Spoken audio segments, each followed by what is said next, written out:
Welcome back from the break, viewers. This is Books and Blogs.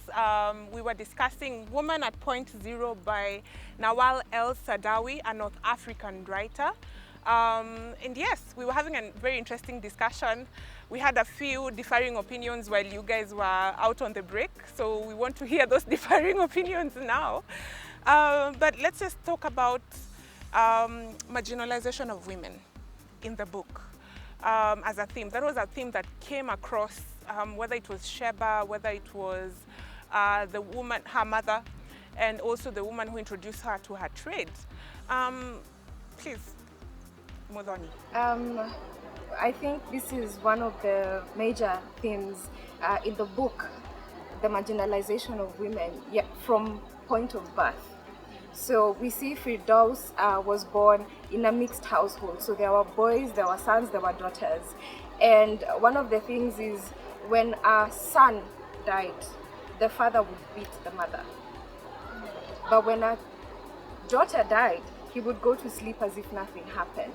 So from that first instance, you can see the importance that has been placed on the sons, you know, and you know the less importance that has been placed on the daughters, so to say.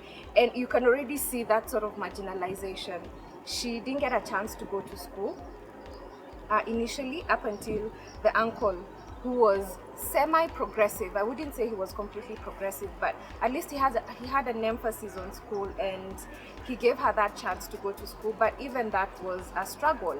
And immediately after she finished school, she was married off to a man who was 40 years older.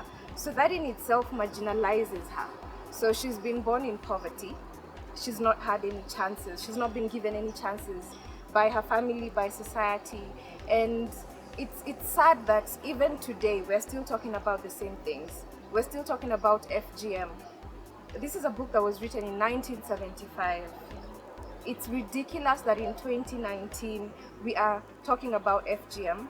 We are talking about abuse of women and girls. We're still talking about early marriages. We're still talking about access to education for girls. So it's I keep saying it. It's a call out on society, and I think this is the power of this book, the relevance in today's society. If I were to add on what she's saying, when you look at it, the place that she was meant to run back to, home, was not a sanctuary for her.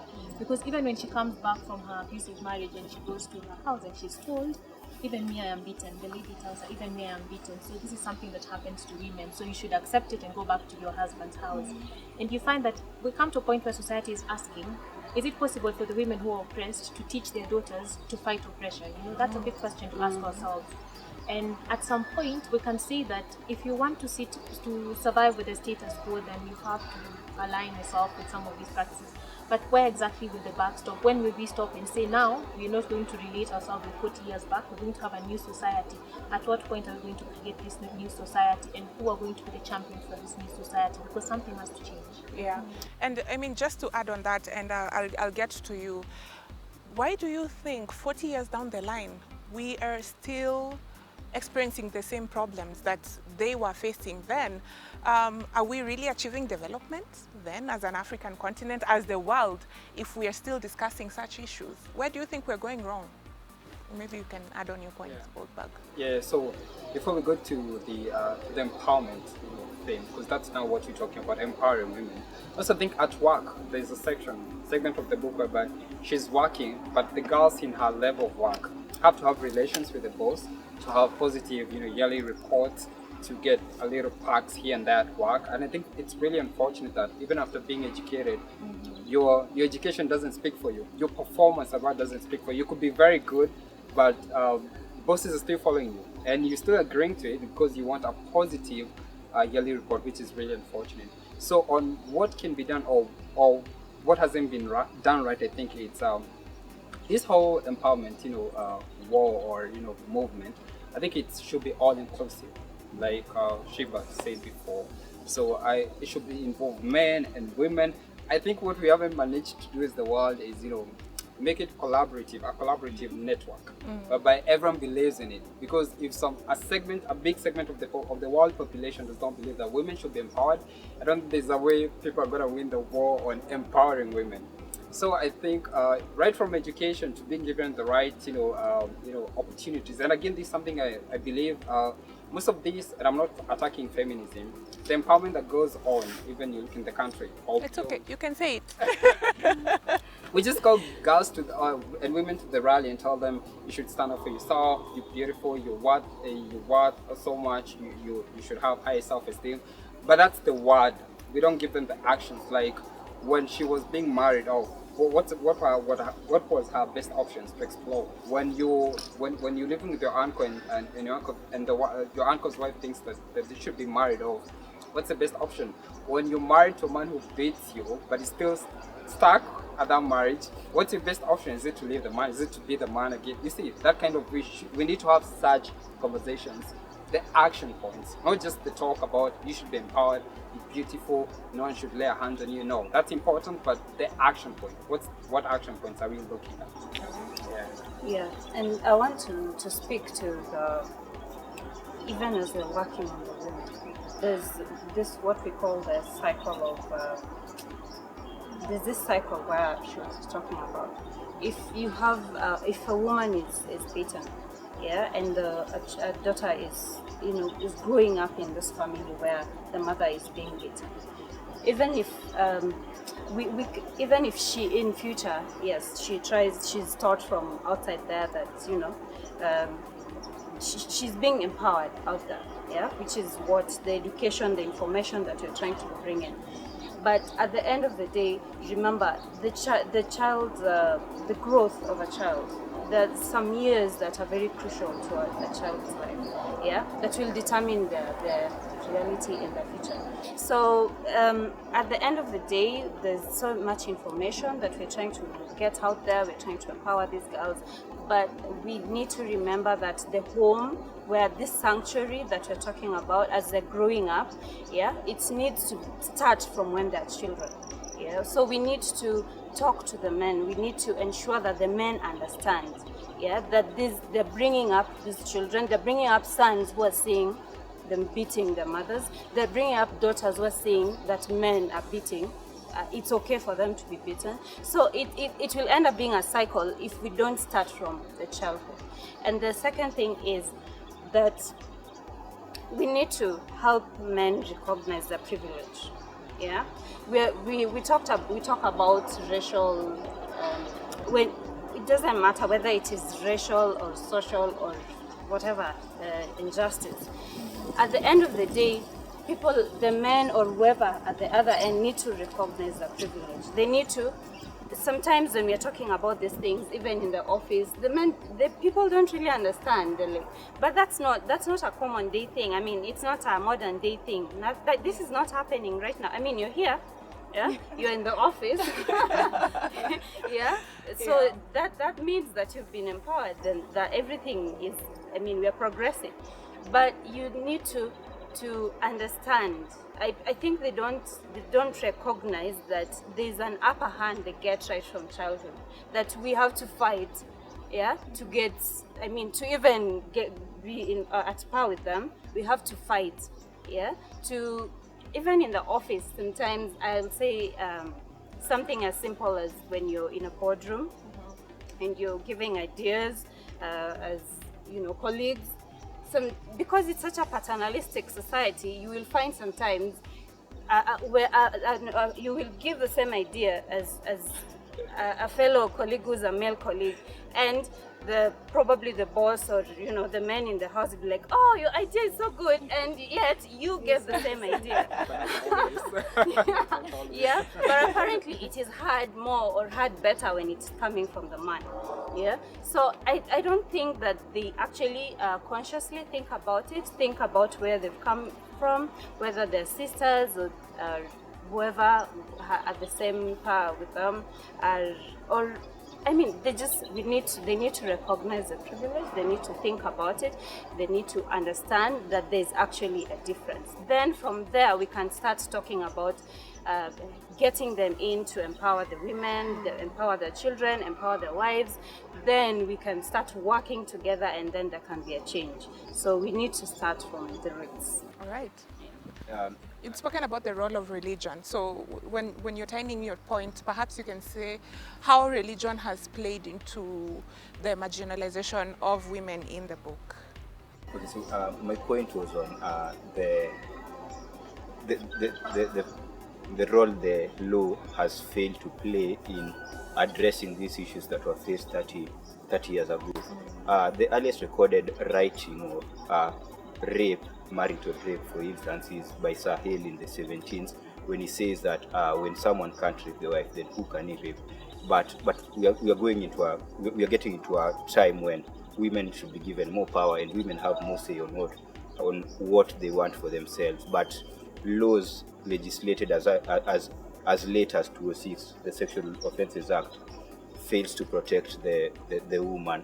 So we see, for example, in the book now, she's raped by the husband, but then when she comes to report, she's being told that this is normal. You're a woman. Go back to your house. You get. So the law, and then the law now sanitizes this marital rape as a petty conflict in marriage. So the law's failure in safeguarding the women has contributed to us seeing this even today. And then on religion, I think religion should be a haven where everyone feels equal and everyone feels at peace. But then, if these religious people are the same people that perpetrate these evils on our women, like for example, someone would beat a woman, or someone would someone will mistreat a woman, but then they go to church, but then it's something normal. You get even the comments our people say in church or in the mosque or in this religious institution about women play a big role in degrading the women. So these women don't have any safe space anymore, because the same people they're supposed to be running to are the same perpetrators of these crimes. Yeah, and I agree 100%. And just before you add your point, Sheba, I just needed you to clarify. So when you've gone through a series of oppression and the world is working against you, and we know that maybe for Firdaus it was maybe the abuse she constantly experienced in the hands of men, but different people go through different kinds of oppression. Is death the answer? Death is never the answer. Yeah, death is never the answer, and we're not. Even though this book ends so tragically, I mean, as a book club, as a society, we're not saying that. We're not encouraging that you should think of this such a extreme measure for whatever. Yes, you're going through extreme things, but at the end of the day, death is never the answer. We need to, and as a society, we've been talking about this during the Mental Awareness Month. I think this year this has come up even more, like how to recognize someone who's going through a lot, how to be there for people in our lives, and how to reach out when you're going through so much, because sometimes when someone is going through so much, reaching out is hard, and it just seems like a cycle. It just keeps getting worse and worse and worse, like you see with Firdaus, and reaching out is so hard. And that is why we've been having all this information, all this sensitization of how to reach out, as someone who's going through that, but also as a society to recognize the people in our lives who are going through so much.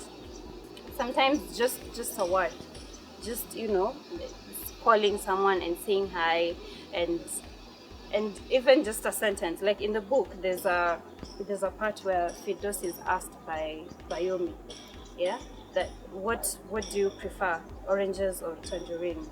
And she, for the first time in her life, she realizes that she has a choice. She can actually choose, oranges or tangerines. So I think just that one word, just that one sentence to someone who's going through something can just turn their life around and help them realize that they actually have a choice. They can choose, to die, or they can choose to try and make their life better, try and reach out to someone. There's always a choice. Even however hard it is, there's always a choice. And I know I mean, especially for this generation of what we are calling millennials. I think all millennials at some point or other think of suicide. I didn't. I haven't. Almost 90%. Yeah, but there's always a choice. There's always a choice. You can just, I mean, or just calling someone and saying hi, even yourself. Just call someone, say hi. You never know what they're going to tell you. Yeah, and that will just change your life. Yeah, and also just a quick addition onto that, and you may not realize it, still on death, by you enduring, but the fact that you're still there, still holding on, still encourages someone.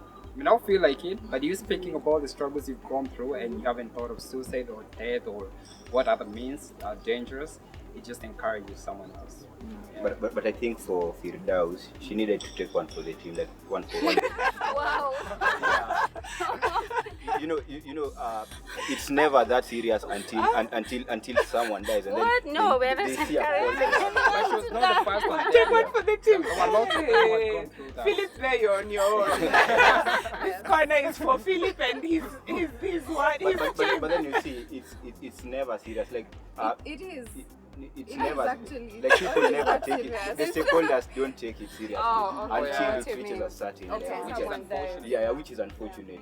It's unfortunate that she has to die for us to know that the society has oppressed women. You get? Yeah, it has oppressed women to the point that they don't have choices anymore. Yeah. Okay. But I want to come back to something Philip said, and that's the nature of our patriarchal society. And he said, women are given, women are not given, women are given rights, women are given freedom. But why do we have to be given, and who's doing the giving? It's a birthright. Nobody's supposed to give you freedom. Why do we feel that men, you're born free, you can do whatever you want, but for a woman it has to be bestowed upon you? And that's how the conversation needs to change with the men, because they should not feel that they're giving a gift. Because once we were born with the same rights. I don't know why the woman's right is taken, and then as you grow, you're given bits and pieces. Okay, now you can go to school, now you can do this, now you can breathe. But for the man, you never have to think about it. Because the other thing is we are not congratulating men for doing what Yeah. they want to do. But it's a good thing. It's a good thing because it means that it's progressive. Congratulations for changing the law. That you should have changed. No, but 40 the years world ago. we're living in, by doing that, the men are gonna.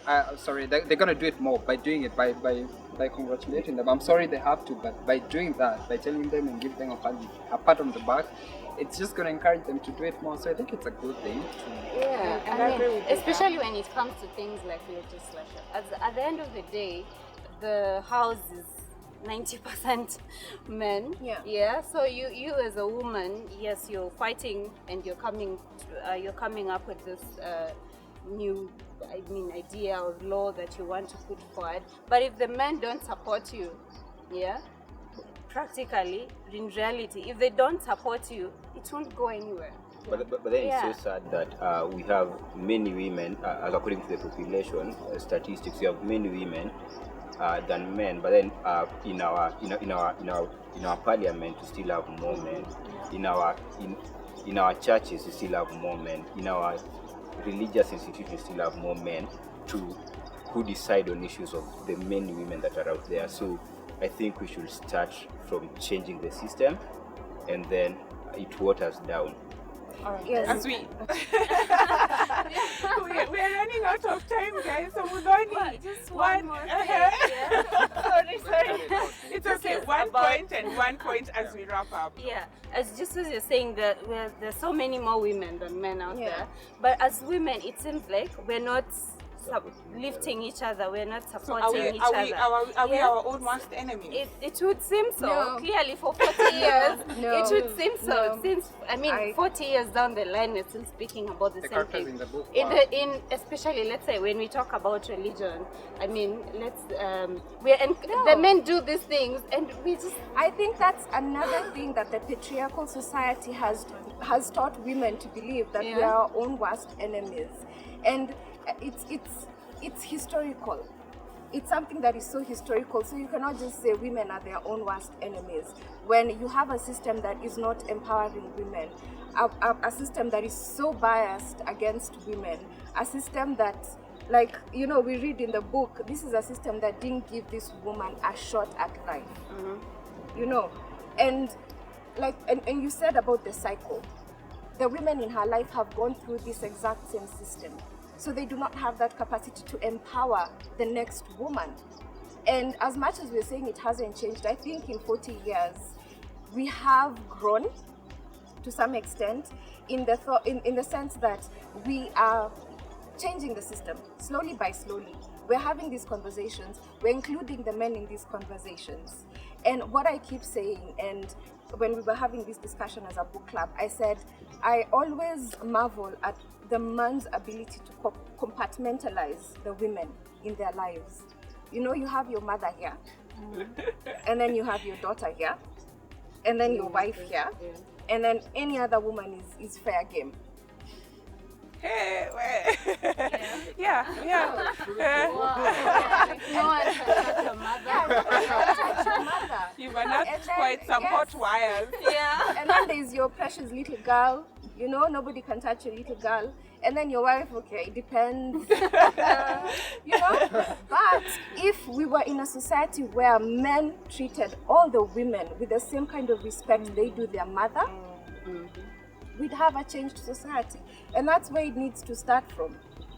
We hear you, and lots of powerful, heavy things that this brings out. I mean, I'm sure we can have this discussion for even another 90, 180 minutes. But just finally, from putting the issues of the book aside, just as a reader who loves to read, what were your thoughts on the way the book was written? What were you did anyone feel like there were things missing in the book? Maybe Goldberg?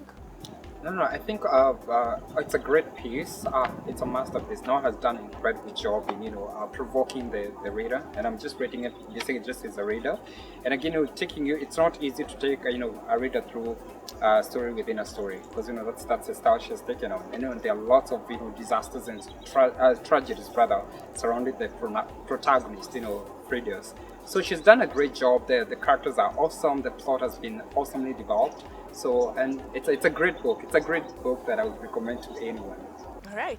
Okay. So from there, Muthoni, how would you rate this book? 2 sentences. What's the rating? Is it a 5 or a 10?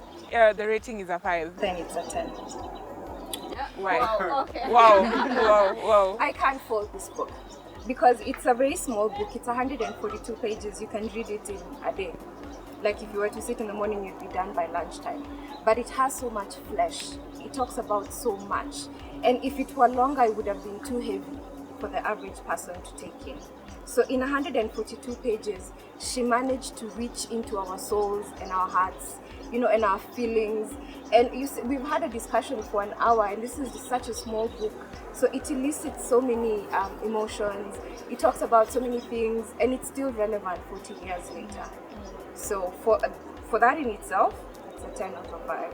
Oh, wow. For me, I'd rate it at 4.8. Reason being, I feel that to an extent it might, just make somebody feel discouraged if perhaps they're in the same profession, or if perhaps you are married and then she tells you that the wife is the lowest woman in the society, in the life. And I feel like to an extent there are some things that would have been better, let's say, expounded, that weren't. Some things that, you can take the book as fact and you say that this is what everything within the book is what women are.